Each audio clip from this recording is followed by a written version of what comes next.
Yes, alright.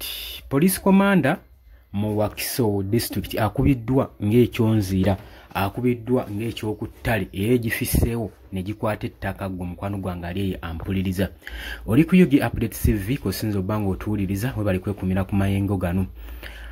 Abali emitala w'amayanja mu diaspora mbalamusizzaako nnyo mukola ky'amaanyi nnyo okwekumira ku Yugi Update TV wabula mu abajja ne musubscribinga nammwe mbebazaamu eky'ensusso mwe bali kubeezaawo mayengo gano aga Yugi Update TV. Baluwa abatubuuza WhatsApp number eyo yakyankalana tugenda kutubanga tubateerako endala musobole okubanga muliteekako information obubaka bonna bw'oba oyagala okuyisaako ojja kubanga oyita ku WhatsApp ojja kubeerako okwo ku YouTube channel awo nga wakagigulawo ojja kugendaawo mu settings ojja biraba profile ojja kubanga olaba ennamba eyo osobole okubanga osindika obubaka bwo ku WhatsApp number eyo eya channel eno. Mbanirizaako nnyo gyonna gye mutuusaako engalo mwebale nnyo baganda baffe kubanga mubeezezaawo amayengo gano aga channel eno. Kaakati nno ekibinja ky'abajaasi ba UPDF bakedde kubiteekamu ngatto era enkoko baagikutte mumwa ne batindigga paka mu Wakiso police station. Eyo gye basangiddeyo komanda waayo n'asooka bamubatika emiggo egifisseewo ne gikwata ettaka. Kigambibwa nti abajaasi bano aba UPDF badde bababirwamu nga20 be bagenze mu maaso n'okukola obulumbaganyi ku komanda waka police station mu Wakiso district. Kaakati nno abajaasi okuva mu Uganda People's Defence Force bagenze mu maaso ne bakola omuvuyo mu Wakiso Police Division.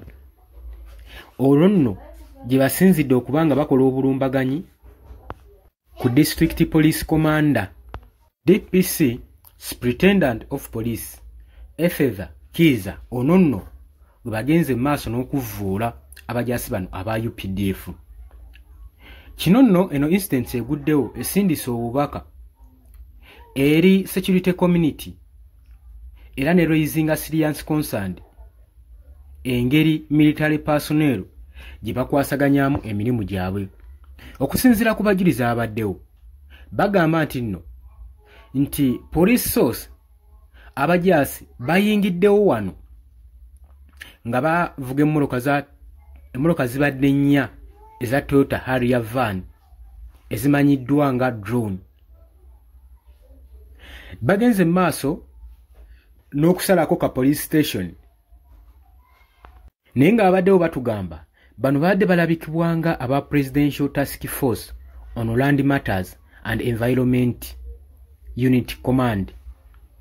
Eno nno nga bagamba nti nno yabadde no command oba unit ecommandingiddwa ne Brigadier Moses Lukyamuzi okusobola okubanga bakola operation eno okusalako ka police station kano ak'Ewakiso ne basangamu Superintendent of Police Esther Kiza era ono gwe basinze okubanga bayisa obubi.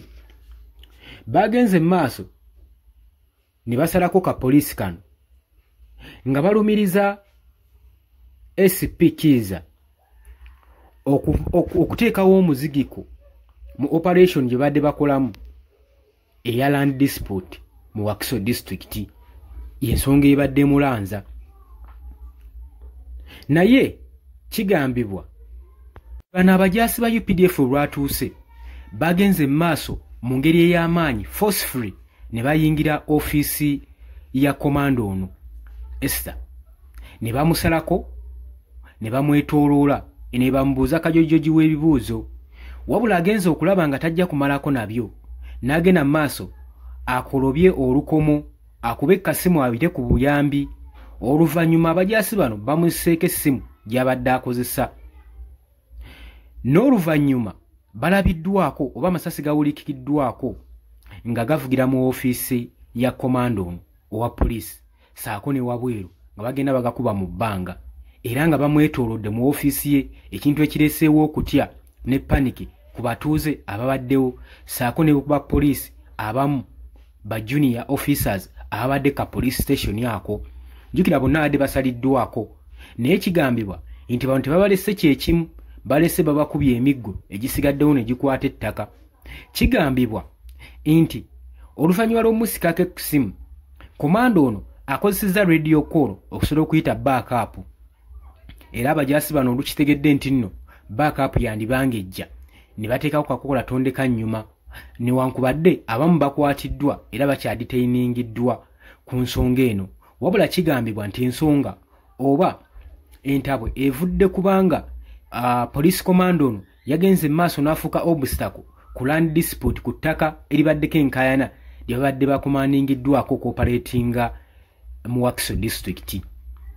Ettaka lino libaddeko enkayana era nga enkayana ziri mbaluganda ababiri wabula tetumanyi ebitongole bino ebibiri omuli ekya Uganda People's Defence Force saako n'ekitongole ekya Uganda Police bayingiriramu wa mu nsonga zino.